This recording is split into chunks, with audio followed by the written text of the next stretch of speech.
Start नहीं हो रहा है। पावर चेक करें तो पावर बिल्कुल नहीं आ रहा है और ऑन हो रहा है, देखो बिल्कुल नहीं हो रहा है। चेक करेंगे इसको रिले, और ये इधर एक रिले आता है, उसको चेक करेंगे। फिर पंप का भी हम लोग वायर डाल के दे रखी है, ऐसा है नहीं आ रहा है। चेक करेंगे इसको,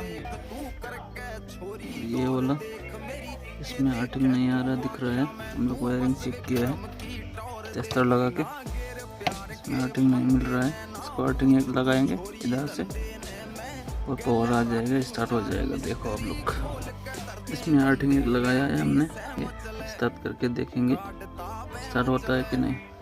आर्टिंग लगाया है, स्टार्ट करके देखेंगे। सेल्फ मारो,